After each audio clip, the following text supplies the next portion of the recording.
Good morning, guys. Summer here, owner of Greensboro Downtown Yoga, coming to you for our first live Yoga for Athletes class. And I'm really excited about this class because I, over the years, have been an athlete myself, from a runner and a cyclist, and to high school athlete or whatever. And I've also just spent a lot of my career working with recreational adult athletes and youth athletes. I mean, I had the pleasure of being at IMG Academy for about a year, which is a sports performance academy from youth to elite level athletes.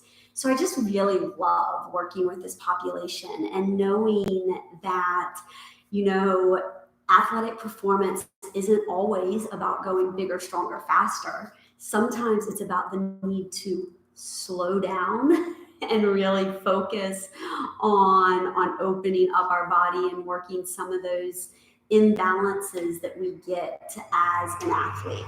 And that's what we're going to be doing in this Yoga for Athletes class over the weeks. Today, we're specifically going to be focusing on hips and balancing postures. And to me, hips and balance are the cornerstone of movement of athletic performance. So I'm excited to bring that to you all. Before we dive in, go ahead and hit that subscribe button if you are new to our channel so that you always know what we've got going on. And then if you hit the little bell, you'll get a notification when we go live. So please do that. And then also, if you do feel inspired or empowered by any of the content that we have on our YouTube channel for free, as well as our website at gsoyoga.com, we would really appreciate your support in donations to the studio. We are a small local studio located in Greensboro, North Carolina, that, like everyone else, is shut down for COVID. And your financial support will just help us in these trying times as we try to navigate all the craziness that's going on and ensure that we can keep the studio open after all this changes. So we appreciate that. There's a donation link in the description below. You can find that. It's a Ko-Fi page and donate to us. So appreciate that. All right, so let's dive into today's practice. You actually don't need anything other than your own body for what we're going to do today. And to all of my baseball guys out there, to H3 Baseball in Crozet, Virginia, hi! I know you're here. You better be doing this. No, I can't see you, but I know what you're doing, and I'll get Joey on you if you're not doing it all, right? All right. So, and Jay, let's have some fun. It's my cousin. All right. Instead of my mom today, it's my cousin. All right, we've got feet on the floor. We're going to start standing. And I want you to just focus on your feet. You know, it's such a weird thing. If you have shoes on, make sure to take them off because this is going to be a barefoot practice. So our feet are here on the ground, and I want you to just look down at them and lift all 10 toes off the floor. Let's see if you can see that. So lift all 10 toes off the floor, and then push all 10 toes down onto the floor. Do that again. Lift all 10 toes, and then push them down. You're like, I've never independently moved my toes. That is so common for any of you athletes who are always in shoes. Right? So just this moment of looking at our feet and lifting our 10 toes off the floor and then pushing them into the ground. And you're like, what does this have to do with hips? Just wait, it will.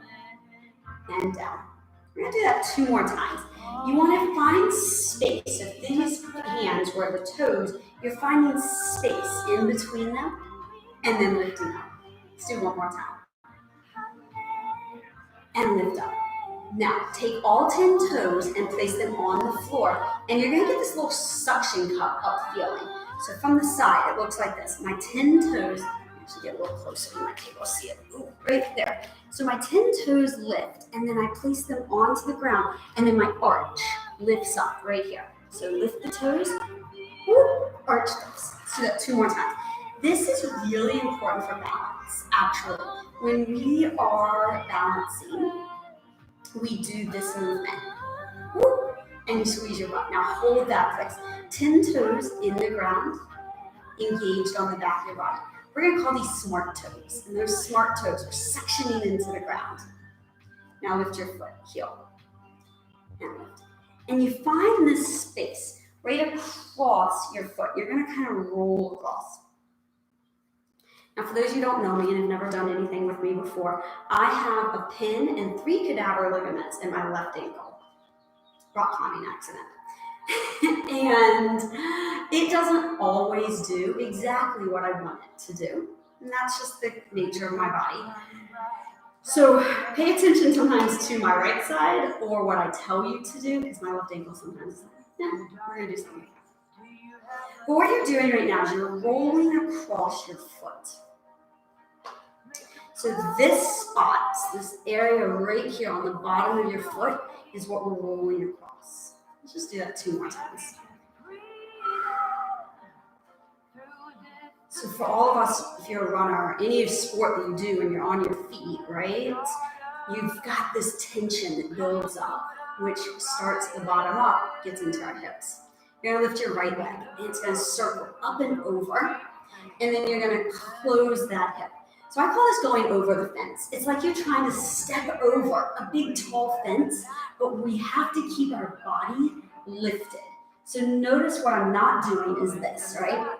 I'm standing super tall so that this leg can circle back and forth. Let's do the other leg.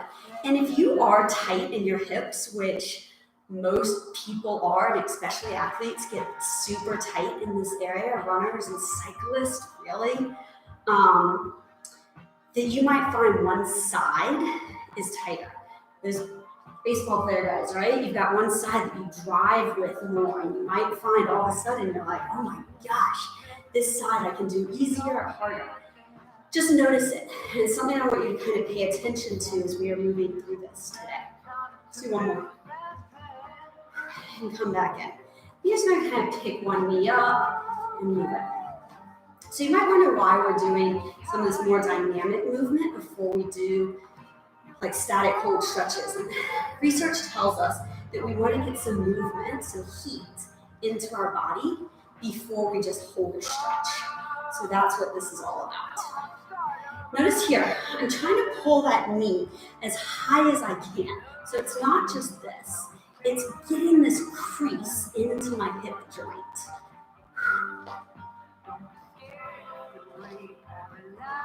I'm gonna do one more. Now you're gonna stand on your right foot and lift your left leg. Ooh, balance challenge, right? First time we're here in a balance challenge of the day. Your foot that's on the floor, suction cup it into the ground and pull up. Get the arch to lift. Lower down, other side. Foot toes grab, lift the arch. Now if you're teeter-totter wobbling all over the place, be okay with that, know it, but know we gotta work on it. We pull those abdominal muscles in. This center of your body is what helps you in this balance place. Let's do the other foot one more time. But this time, shut your eyes. Whoa. Right? Did you all of a sudden start to teeter-totter even more? If you just saw that I was teeter-tottering, then you would have your eyes open. That's not what we want. Lower your foot. Lift your other leg. Shut your eyes. What does shutting your eyes do? It takes out one of your senses. So this vision is part of that balance system, and we take it out, and it makes balancing harder for the easiest way to think about it. And release. Good. We're gonna do a couple more balances, but right now we're gonna lay on our backs. Hands are by our hips.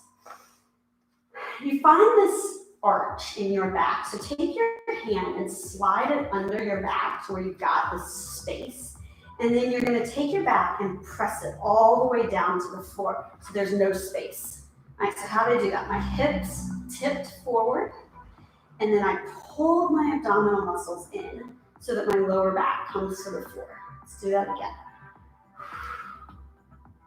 tip. So you should feel, like if you place your hands right here at your hip, you can kind of feel that open on your hip flexors. Now keep the back flat on the floor, hands by your side, lift your hips up to the sky. Opens up through your hips, but it's also a really amazing hip strengthener. Lower back down, one vertebrae at a time. Find the arch, so find that arch, tuck it, take it away, and then roll up. When you're at the top, squeeze your butt, okay? And then roll down. I know. If you can see your knees, which you should be able to, you want them to stay forward, not opening out to the side. They are directly, like you've got two headlights on your knees, and they are shining forward. Okay, my baseball guys, you might not be driving yet, so you're like, what? But, you know, at least I hope, oh my gosh, Jay's driving. No, Caroline's driving, not Jay. Ooh, I'm not that old yet. And roll down. All right, you're gonna stay right here. Place that lower back on the ground. Now you're gonna lift one leg, and notice it's the same feel that we had when we were standing a minute ago. You're trying to bring your knee to your chest and then lower down. Knee to chest and down. And down.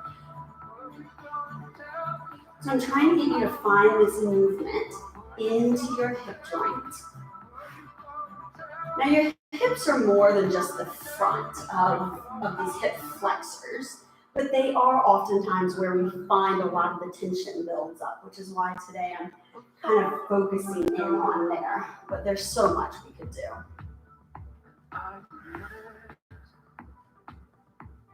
Do one more each leg, and then bring your feet to the ground. Now take your right foot, cross it over your left leg.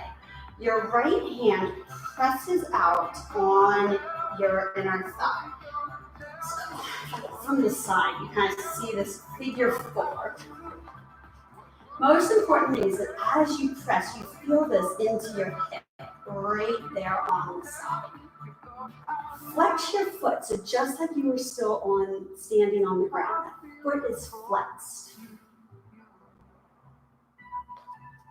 Now bring your arm, grab in between. Oh, you feel that into kind of this back part of your booty and your hip, yeah? At least I do.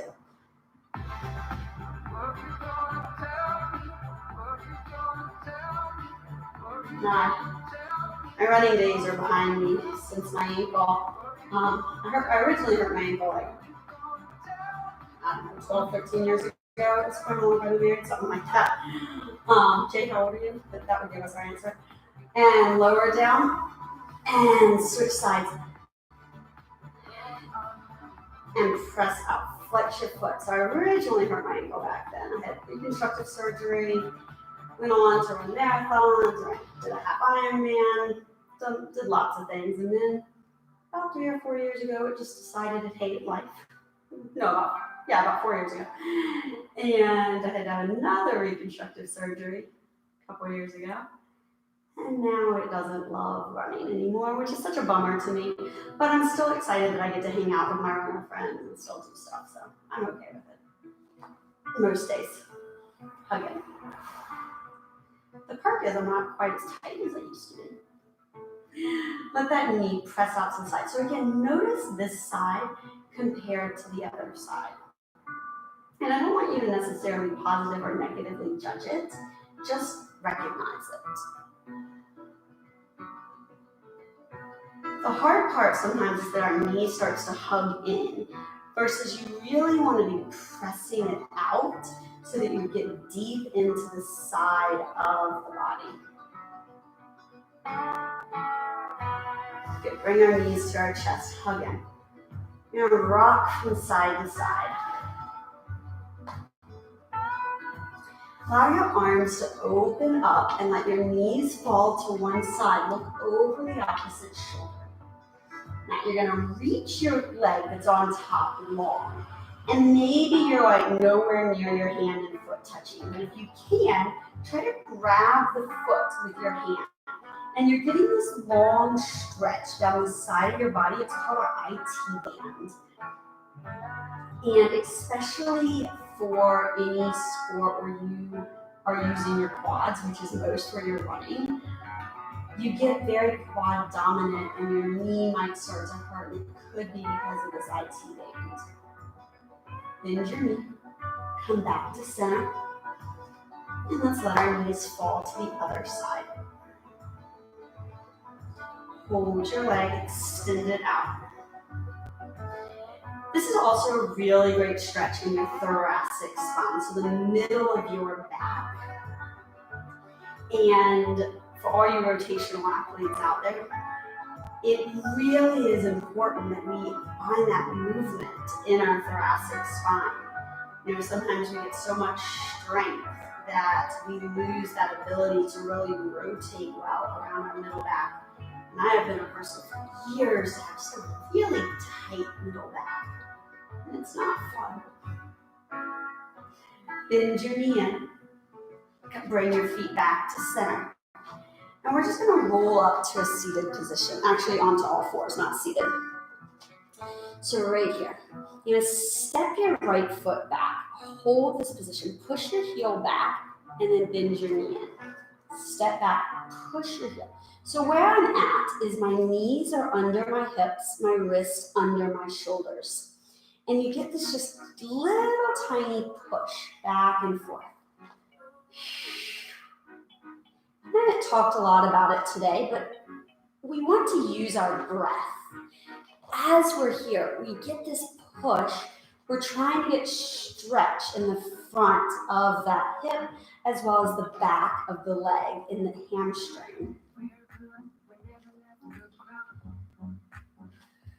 So there's actually a decent amount of knowledge and research out there that tells us when our feet get tight, our hamstrings and our hips get tight, which is why that very first thing that we did was to try to open the feet. And now here, in something we're about to do, is going to even more. So you're going to take all 10 toes and tuck them under. And we're going to sit on top of your feet. And just sit here. Just hang out. Sit as tall as you can. Okay? You might find that your feet are kind of hating this. They might be yelling at you. It's actually called the toe torture. And that you want to move. Please don't. Just hang out. I know. Again, feet being the foundation.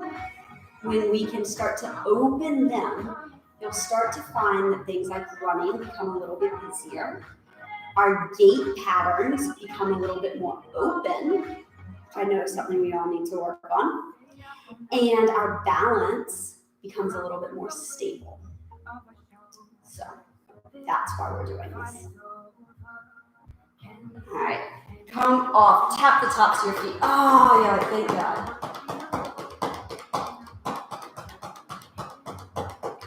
All right, so you're gonna walk your feet in so you're forward folded over your legs. Just hang right here. Bend your knees, roll up one vertebrae at a time until you are standing. Lift your right leg. I'm gonna do this from the side. Lift your right leg, stand as tall as you can. Fine, now you're gonna reach this leg behind you as you lengthen your hand down your standing leg. So your hand is physically touching this leg. Come back to standing. Place that foot down, and we're going to switch sides. I'll do it from the front now. So lift your left leg. Now remember those smart toes. Suction cup your foot in so that we can lengthen over. You find this long line. We come back up to standing, which might be a little challenging. And lower. Let's do it again. So lift your leg. Big deep inhale.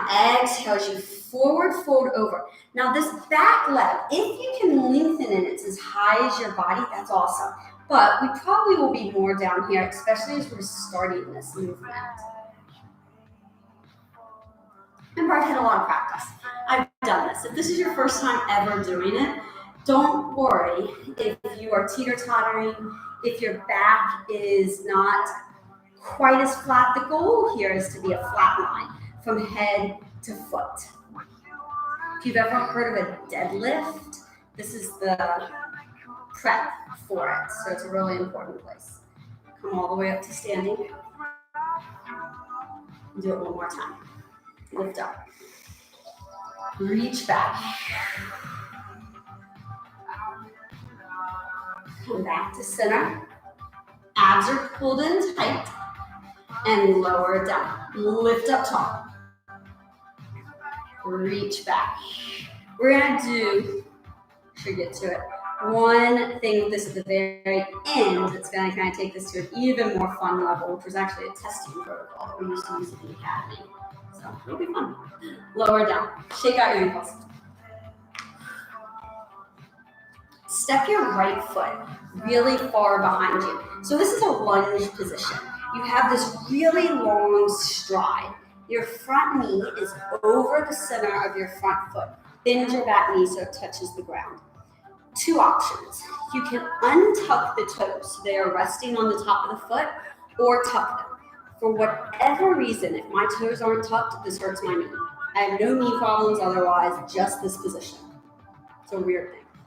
All right, so your hands are going to be on your thighs, or if you've got something even like a water bottle, you could always put your hand on that. Yoga blocks are a really great assist tool. I've used books before. Use what you have available. Now, you're going to lean back so your front leg goes straight, and then you walk back forward. Feel this into your front hip. Notice if each time you come forward, you're getting deeper into that front hip. You'll probably also feel it on this front leg. I was a sprinter in high school. Not necessarily a great sprinter, but I was. And if you think about it, this position, those blocks, is exactly what I'm trying to get you to get deep into those hips for. For any of you who might be no athletic ready, and that deep position there, same idea. We really need to get these hips to move in a way that you can go boom and explode, because you need it. Come forward. Step your front foot, and let's just switch sides.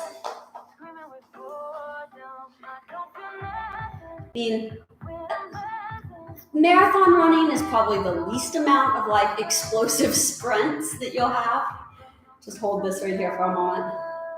So if I've got any like marathon runners out there, you have moments where you're like, okay, I want to get by that person or something. But compared to like baseball or tennis, you don't really have those moments of boom. Golf, you never have it, right? At least in running. We have explosion for sure. So you shift back and forth. I also played field hockey in high school. I was really bad.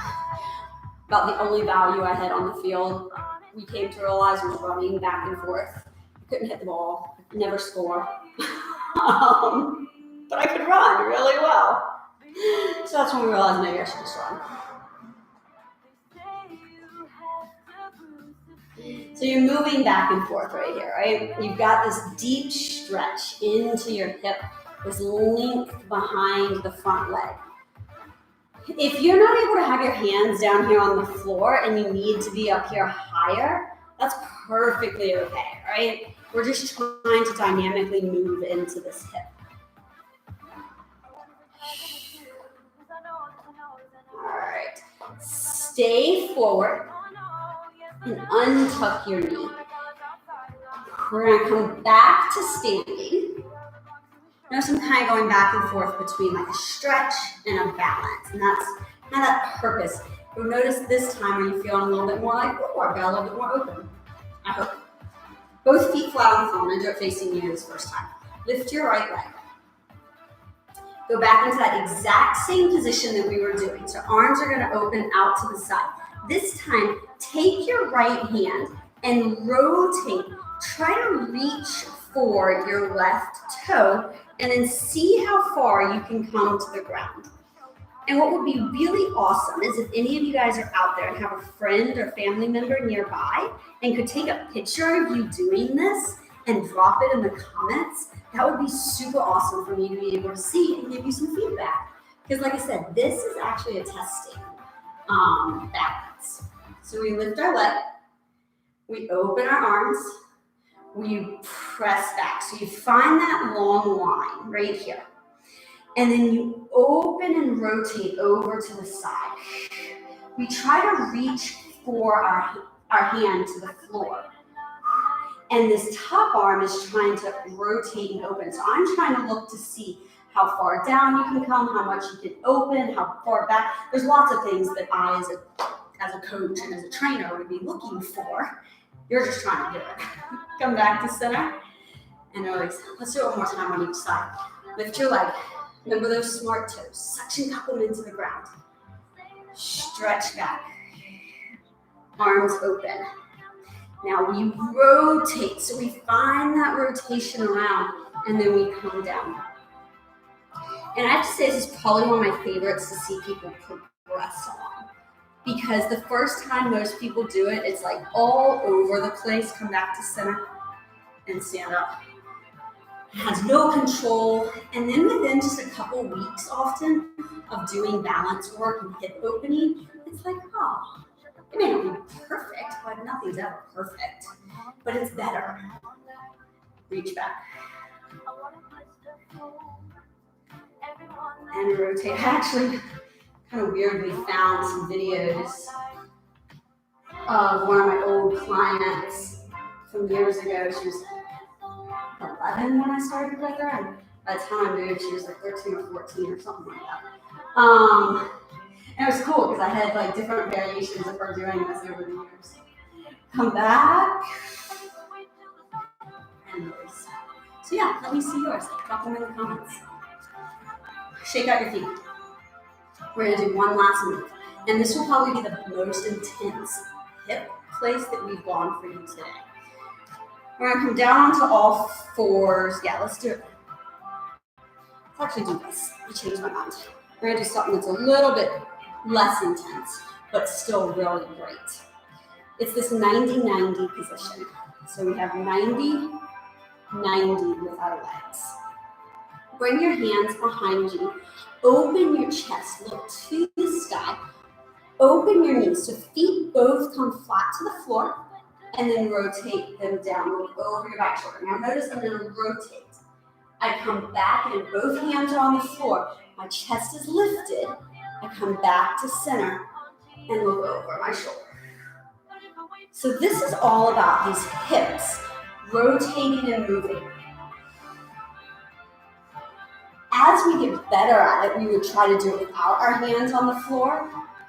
But look at what I ended up doing. See, when I do that, how I end up crunching into my chest? We don't want that. We want to lift our chest the whole time and rotate as much as you can. So imagine you were trying to swing and grab something behind you and then pull it back. Let's do one more time each way.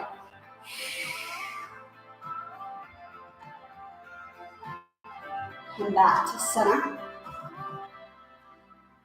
All right, now we're going to do that intense place. That was to kind of give you a moment to warm up into it. Your feet are going to go wide. Let's all start right here. Baseball guys, especially like catching. You kind of know that motion, right? We're here in this place. Feet are wide, toes are turned out.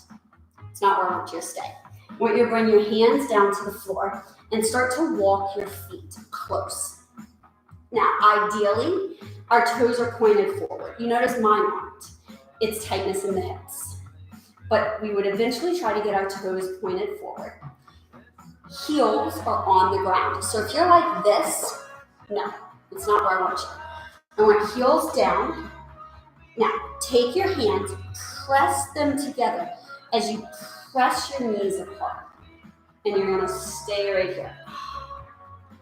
Take your right hand to the floor and open up to the side. Oh, feel that great rotation, right? If you notice, so much of this that we've done today has not just been that hip but also how we get that thoracic spine, that mid-back rotation. Because whatever sport you're playing, whether it's a rotational sport like baseball, golf, tennis, or it's a sagittal sport like running or cycling, the ability to have rotation, swimming. If Harris is watching this, you know how important it is to have that movement as a swimmer in the mid-back as well. All right, you're gonna stay forward. Press your knees out, and I want you to lift up your chest. Your butt stays down. You might be feeling like, oh dear God, I want to get out of this, yeah? We're gonna stay here for about another 20 seconds. In other cultures, they spend hours here. We're dying at like 30 seconds. Lower your hands to the ground. Oh, release your butt to the ground. Oh my goodness. Take the bottoms of your feet. You're just gonna kind of flap your knees. And then they go side to side. So it's kind of this like counterintuitive thing, right? We just really stretched deep into your hips. If you're sore in your hips tomorrow, I wouldn't be surprised if that was the first time going deep. Throughout today, make sure to drink lots of water. Drinking lots of water when you do those really deep hip stretches will make you feel better tomorrow. Let's finish with our feet right here. Okay? You're gonna finish with this tiny little ball. Your toes are lifted. Your heels are in. You're trying to make yourself into this little ball. Now drop your heels to the ground and lift your hips high. Do that again. Now bend your knees, come down into this little tiny position. Now what if you're like, Summer, my hands can't come to the ground? That's okay. Watch this. When I lower my heels, hands come to shins. Next week, we're going to spend a lot of time on hamstrings, which are part of hips, and we did today as well. But we want to just give you this one little taste here on the end. Come back down. Lower your heels, roll yourself all the way up to standing. Bring your shoulders back. Give a great big inhale up to the sky. And exhale down. Fantastic work, guys. Again, if your hips are feeling it, don't be surprised, but keep practicing those types of moves and you will eventually they will start to be a little less intense each time. So H3 guys, H3 baseball guys, don't forget next week we have our movement warriors, our more strength-based class on Monday, 10:45. Everyone can join us for these as well. Core warrior on Wednesday at 10:45, and then our stretch yoga for athletes on Thursday at 10:45. I said that wrong. So I hope to see you all there. Please drop into the comments who is with me. I would love to know names and what you liked and what you struggled with in today's class. And until next time, I'm Summer. Thank you guys. Bye.